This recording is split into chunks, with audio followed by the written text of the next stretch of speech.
मैं अनिल कुमार फिर से अपने YouTube channel Anil arts classes Sitamarhi में आप लोगों का हार्दिक स्वागत करता हूं। दोस्तों, आज का जो मेरा टॉपिक है वो आपको जहांगीर से जुड़ा हुआ। प्रीवियस टॉपिक में हम लोग क्या किए थे कि अकबर से जुड़े हुए जो बातें थी उसको हम जाने थे, लेकिन आज जो हमारा अगला टॉपिक होगा वो आपको क्या होगा, तो जहांगीर से जुड़ा हुआ होगा। ठीक है, तो थोड़ा सा हम रिकॉल करते हैं। तो हम सभी जानते हैं कि भारत में जो मुगल वंश की स्थापना हुई थी वो आपको 1526 ईस्वी में हुई थी और मुगल वंश के जो संस्थापक थे बाबर थे। ठीक है, तो यहाँ से आपको कुछ चीज जानना है। ठीक है, हल्का सा रिकॉल कर लीजिए। ठीक है, कि मुगल वंश के जो संस्थापक थे बाबर थे। बाबर का जो उत्तराधिकारी बना वो आपको हुमायूं बना। कौन बना? हुमायूं बना। ठीक है, और हुमायूं का जो उत्तराधिकारी बना अकबर बना। ठीक है, और अकबर का जो उत्तराधिकारी बना वो आपको जहांगीर बना। ठीक है, तो ये चीज आपको मुगल बादशाह का ये क्रम कम से कम इतना जानिए, क्योंकि अभी हम जहांगीर तक पढ़ रहे हैं। जहांगीर तक के जो इससे पूर्ववर्ती जो शासक थे उसके बारे में हमें क्या करना है, जानना है। तो बाबर का शासनकाल 1526 से आपको 1530 तक था। हुमायूं का शासनकाल 1530 से 1540। इसके अलावा आपको 1555 से 1556 यह था आपको हुमायूं का शासनकाल। यानी कि हुमायूं जो था इसका 2 बार क्या हुआ था, राज्याभिषेक हुआ था। उसके बाद है मुगल वंश के वास्तविक संस्थापक अकबर, इसका शासनकाल 1556 से लेकर 1605 है। उसके बाद है जहांगीर, इसका शासनकाल 1605 से लेकर 1627 है। तो इसके शासनकाल में यानी कि जहांगीर के शासनकाल में आपको कई सारे रोचक जानकारियां मिलेंगे। जैसे जहांगीर जो होते हैं 1605 से लेकर क्या होता है कि 1611 ईस्वी तक वो क्या होता है कि अपने ढंग से शासन करता है। लेकिन जब उसका विवाद 1611 ईस्वी में नूरजहां से होता है तो उसके बाद क्या होता है कि शासन करने के जो स्वरूप होते हैं उसमें परिवर्तन आ जाते हैं। क्योंकि क्या होता है कि नूरजहां के जो पिता होते हैं मिर्जा गयास बेग, इसके अलावा नूरजहां के भाई जो होते हैं आशफ खां, इसकी जो माता होती है असमत बेगम, तो ये तीनों गुट मिलकर क्या होते हैं कि जहांगीर के शासन को अप्रत्यक्ष रूप से क्या करते हैं, प्रभावित करते हैं। क्या करते हैं? प्रभावित करते हैं। ठीक है, तो आइए इसके बारे में आप जानते हैं जहांगीर के बारे में। तो सबसे पहले जहांगीर का शासनकाल 1605 से लेकर 1627 ईस्वी, यानी कि इनका जो शासनकाल था जहांगीर का कब से कब तक था, 1605 से 1627। मतलब जहांगीर राजा बना था 1605 में और जहांगीर की मृत्यु 1627 में हुई थी। यानी कि 1605 से 1627 ईस्वी तक जहांगीर का शासन था। आइए जहांगीर के बारे में थोड़ा सा परिचय करते हैं। तो जहांगीर का जो जन्म हुआ था 30 अगस्त 1569 को, याद रखना है आपको। जहांगीर का जन्म कब हुआ था? 30 अगस्त 1569 ईस्वी को शेख सलीम चिश्ती के आशीर्वाद से। ठीक है, और ये जो शेख सलीम चिश्ती है इनका जो मकबरा है या इनका जो दरगाह है वो आपको कहाँ है, फतेहपुर सीकरी में। ठीक है, तो ये जो शेख सलीम चिश्ती है इन्हीं के आशीर्वाद से क्या हुआ था कि जहांगीर का जन्म हुआ था 30 अगस्त 1569 ईस्वी को आगरा में। ठीक है, इनके बचपन का नाम जो था सलीम या कभी कभी सलीम चिश्ती भी इसको कहा जाता है। किसको? जहांगीर को। और इनके पिता जो थे अकबर थे और जहांगीर का जो जन्म हुआ था हरकाबाई के गर्भ से हुआ था और इसी हरकाबाई का नाम जो है जोधाबाई उर्फ मरियम उज जमानी। ठीक है, और ये जो जोधाबाई थी वह राजा भारमल की क्या थी, पुत्री थी। और अकबर ने सबसे पहले क्या हुआ था कि आपको आमेर राजघराने में ही वैवाहिक संबंध स्थापित किया था। तो उसी आमेर राजघराने की लड़की जो थी कौन थी, हरकाबाई, जिससे अकबर विवाह किया था और इसी हरकाबाई के गर्भ से क्या हुआ था, जहांगीर का जन्म हुआ था। ठीक है, अब आइए, अब जहांगीर के जो भाई थे मुराद और दानियल थे, तो ये दोनों जो थे काफी ज्यादा शराब पीते थे। इस वजह से इसकी मृत्यु जो थी अकबर के समय में ही हो गई थी। यानी कि जहांगीर के जो भाई थे कौन थे, मुराद और दानियल, और इसकी मृत्यु शराब पीने की वजह से अकबर के शासनकाल में ही हो जाती है। अब है कि ये जो जहांगीर है इसने क्या किया था कि आपको 1599 ईस्वी में अपने पिता के खिलाफ क्या कर दिया था, विद्रोह कर दिया था। क्योंकि जहांगीर को मतलब ऐसा लग रहा था कि हमारे पिता जो है हमें सत्ता नहीं सौंपेंगे। ठीक है, इस वजह से इसने क्या कर दिया कि पिता के खिलाफ ही विद्रोह कर दिया था। फिर इसी संदेह की स्थिति में उसने 1602 ईस्वी में क्या हुआ था कि अबुल फजल की हत्या आपको बीर सिंह बुंदेला नामक जो व्यक्ति थे उसके हाथों करवा दिया था शिवपुरी के पास। ठीक है, तो इसका जो राज्याभिषेक हुआ था अकबर की मृत्यु के बाद। तो अकबर की जो मृत्यु हुई थी 25 अक्टूबर 1605 को। तो अकबर की मृत्यु के बाद क्या हुआ था कि जहांगीर का राज्याभिषेक हुआ था 3 नवंबर 1605 को। तो याद रखना है आपको कि ये जो जहांगीर है इसका राज्याभिषेक कब हुआ था, तो 3 नवंबर 1605 को। ठीक है, किस नाम से हुआ था, तो नूरुद्दीन मोहम्मद जहांगीर के नाम से। तो प्रश्न पूछे जाते हैं, ठीक है, कि ये जो जहांगीर है इसका राज्याभिषेक किस नाम से हुआ था, तो नूरुद्दीन मोहम्मद जहांगीर के नाम से। ठीक है, और एक चीज आपको और याद रखना है कि कुछ जो मुगल बादशाह है उसके नाम आपको क्या करना है, याद रखना है। जैसे बाबर, तो बाबर का जो मूल नाम था वो क्या था, तो जहीरुद्दीन मोहम्मद बाबर।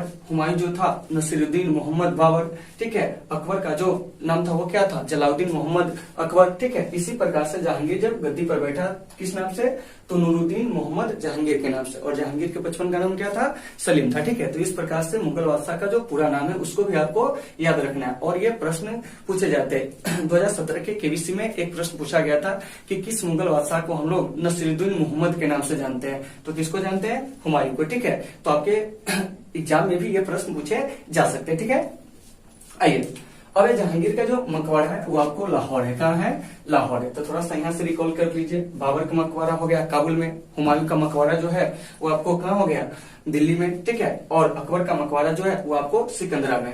तो ये जो जहांगीर है, ठीक है, इसका जो मकबरा है वो आपको कहाँ है, लाहौर में। ठीक है, अब है कि जहांगीर की जो पत्नी थी, तो जहांगीर जो था नवाब शौकीन व्यक्ति था, उसके पास क्या था कि आपको कई सारी पत्नियां थी, इसके अलावे उसके पास कई सारी उपपत्नियां भी थी। ठीक है, तो इनकी जो कुछ प्रमुख पत्नी है उसके बारे में हम जानते हैं। ठीक है, तो सबसे पहले हम बात करते हैं मानबाई की। किसकी बात करते हैं, मानबाई।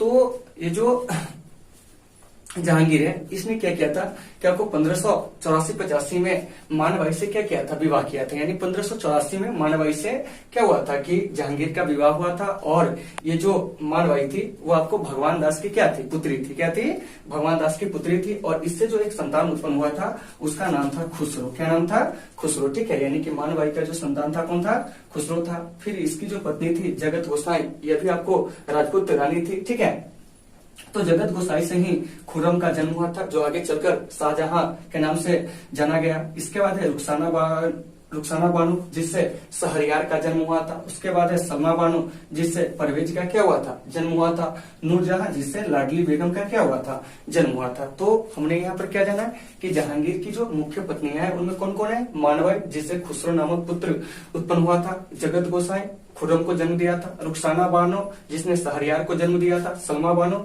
जिसने परवेज को जन्म दिया था। और नूरजहां, जिसने लाडली बेगम को क्या किया था, जन्म दिया था। ठीक है, तो ये हो गया आपको क्या, जहांगीर का परिचय। अब आगे चलते हैं। तो शासक बनने के बाद जहांगीर जो था वो 12 प्रकार के राज्यादेश जो था जारी किया था। उसका उद्देश्य था कि हमारे जो समाज में हो रहे कुछ गलत कार्य है उसको रोकना। इसके अलावे शासन को सुचारू रूप से चलाया जाए, राज्य के जो अधिकारी है वो अधिक से अधिक कार्य करे।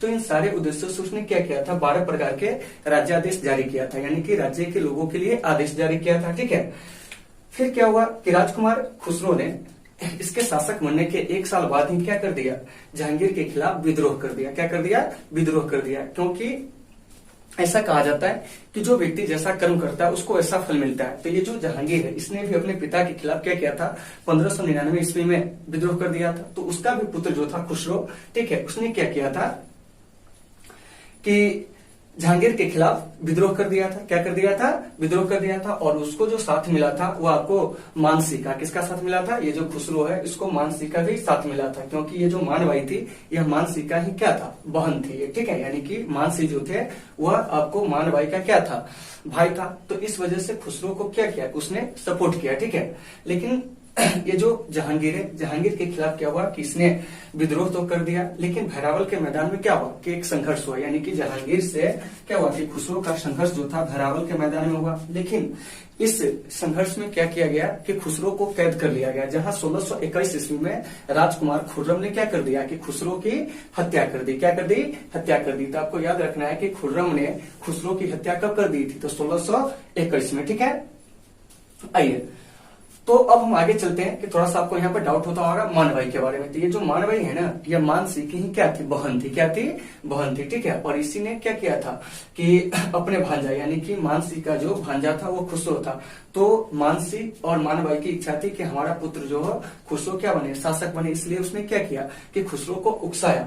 लेकिन यहाँ पर खुसरो के लिए यह कार्य करना क्या हो गया, भारी पड़ गया और जहांगीर ने इसको क्या कर लिया, कैद कर लिया, जहाँ 1621 ईस्वी में खुर्रम ने इसकी क्या कर दी, हत्या कर दी थी। खुर्रम मतलब शाहजहां, ठीक है। अब आइए, तो यहाँ पर क्या हुआ कि यह एक आरोप यह भी लगा कि सिख धर्म के जो 5वें गुरु है गुरु अर्जुन देव, उसने क्या किया कि खुसरो का साथ दिया, ऐसा कहा गया, ठीक है। तो ये जो अर्जुन देव थे उन पर क्या हुआ कि राजद्रोह की मुकदमा चलाया गया और उनको फांसी दे दी गई। क्या दे दी गई, फांसी दे दी गई। तो यहाँ से प्रश्न पूछा जाएगा आपको कि किस सिख गुरु को जहांगीर ने फांसी दी थी, तो गुरु अर्जुन देव को। गुरु अर्जुन देव सिख धर्म के कौन से गुरु थे, तो आपको 5वें गुरु थे और इन्हें फांसी कब दी गई थी, तो 1606 में। तो आपको याद रखना है, ठीक है, कि जो जहांगीर है इसने क्या हुआ था कि गुरु अर्जुन देव को 1606 ईस्वी में क्या कर दिया, फांसी दे दिया, ठीक है। अब आइए, अब था कि इसी बीच दक्षिण भारत में अहमदनगर के जो वजीर थे मलिक अंबर, उसने क्या किया कि जहांगीर को काफी ज्यादा परेशान किया। क्या किया कि जहांगीर को काफी ज्यादा मतलब परेशान किया, यानी कि इसका प्रारंभिक शासन का जो दौर था जहांगीर की, हम उसकी बात कर रहे हैं, ठीक है। तो अहमदनगर के जो वजीर थे मलिक अंबर, उसने जहांगीर को अत्यधिक परेशान किया। तो इस परेशानी से निपटने के लिए उसने खुर्रम को क्या किया कि अहमदनगर भेजा। तो खुर्रम आसानी से क्या किया कि मलिक अंबर को परास्त कर दिया और उससे संधि करके वापस लौट गया। तो जब यह सूचना जहांगीर को मिला तो जहांगीर ने अति प्रसन्न होकर क्या हुआ कि खुसरो को शाहजहां की उपाधि दी और उसको एक बड़ा मनसब प्रदान किया, यानी कि बहुत ज्यादा सैनिक इसको क्या किया, प्रदान किया, ठीक है। तो आपको याद रखना है कि शाहजहां को यानी कि खुर्रम को शाहजहां की उपाधि किसने दिया था, तो वो आपको जहांगीर ने दिया था। क्यों दिया था, क्योंकि वह अहमदनगर के वजीर मलिक अंबर को परास्त करके क्या कर लिया था, एक संधि कर लिया था। तो इससे प्रभावित होकर क्या हुआ था कि जहांगीर ने खुर्रम को कौन सी उपाधि दी थी, शाहजहां की, और एक बड़ा मनसब अर्थात एक सैनिक का बड़ा टुकड़ी जो था इसे प्रदान किया, ठीक है। हालांकि जहांगीर शासक बनने के उपरांत क्या किया था कि उसने न्याय की जंजीर बनाई थी और यह न्याय का जंजीर जो था सोने का बना होता था। किसका बना होता था, सोने का बना होता था, ठीक है। तो जहांगीर ने क्या किया कि न्याय का जंजीर बनाया। तो प्रश्न पूछा भी जाता है कि न्याय का जंजीर किस मुगल बादशाह ने बनाया था, तो वो कौन बनाया था, तो आपको ये क्या कहते हैं, जहांगीर ने बनवाया था। और इसमें क्या होता था कि ये जो न्याय के जंजीर थे ये आपको आगरा के किले में शाह बुर्ज से लेकर यमुना नदी तक फैला होता था। तो अगर कोई फरियादी क्या होते थे कि जहांगीर के दरबार में आते थे फरियाद लेकर, तो वो क्या करते थे कि जंजीर को भीग देते थे। तो इससे राजा को यह पता लग जाता था कि कोई फरियादी जो है हमारे दरबार में क्या है कि न्याय के लिए आया है। तो जहांगीर ने कुछ अच्छे कार्य भी यहाँ पर किए थे, ठीक है, अपने जनता के लिए। फिर कभी कभी प्रश्न एग्जाम में पूछा जाता है कि जहांगीर की जो आत्मकथा है उसका नाम क्या है। तो जहांगीर की जो आत्मकथा है इसका नाम है तुजुक ए जहांगीर। याद रखना आपको कि जहांगीर की आत्मकथा का नाम क्या है, तुजुक ए जहांगीरी। तो दो ऐसे मुगल बादशाह है, ठीक है, जिसने अपना आत्मकथा स्वयं लिखा था। तो एक का नाम है बाबर, जिसके बारे में आपको बताए थे। तो बाबर की आत्मकथा का नाम क्या है, तो बाबर नामा है, ठीक है। और वहीं जहांगीर की आत्मकथा का नाम क्या है, तो आपको तुजुक ए जहांगीरी है। तो कभी कभी यहाँ से भी प्रश्न पूछा जाता है कि बाबरनामा किस भाषा में लिखा गया था, तो आपको तुर्की भाषा में, लेकिन इसी का फारसी अनुवाद जो है वो आपको क्या कहलाता है, तो तुजुक ए बाबरी। क्या कहलाता है, तुजुक ए बाबरी। तो कभी कभी एग्जामिनर क्या करते हैं कि आपको फंसाने के लिए यहाँ पर तुजुक ए बाबरी भी दे देगा, ठीक है, तुजुक ए बाबरी। कभी कभी इसकी भाषा भी पूछ दी जाती है। तो देखिए, तो बाबर के आत्मकथा का नाम बाबरनामा जो तुर्की भाषा में लिखा गया, लेकिन इसी का 1581 ईस्वी में फारसी में क्या हुआ था, अनुवाद हुआ था अब्दुल रहीम खानखाना के द्वारा। तब इसका नाम दिया गया था तुजुक ए बाबरी। तो यहाँ पर मेरे बताने का मतलब यह था कि दो ऐसे मुगल बादशाह है जिसने अपनी आत्मकथा क्या किया था, स्वयं लिखा था। और वह मुगल बादशाह कौन कौन था, तो आपको बाबर और एक जो थे आपको जहांगीर, ठीक है। तो बाबर के बारे में हमें जानकारी मिलती है बाबरनामा से। हुमायूं के बारे में जो हमें जानकारी मिलती है आपको हुमायूं नामा से, जो कि गुलबदन बेगम लिखी थी। अकबर के बारे में जो हमें जानकारी मिलती है अकबरनामा से, और इसके अलावा आईने अकबरी से, जिसके लेखक अबुल फजल थे। और जहांगीर की जो आत्मकथा है तुजुक ए जहांगीरी, इससे हमें जहांगीर के बारे में पता चलता है। तो दोस्तों, मुझे उम्मीद है कि आपको जहांगीर के बारे में ये टॉपिक जो है आसानी से समझ में आ गई होगी। अगर आपको इस टॉपिक में किसी प्रकार की अगर कोई दिक्कत होती है तो आप हमें कमेंट करके बताएं, हम आपकी समस्या का समाधान करने का प्रयास करेंगे। तो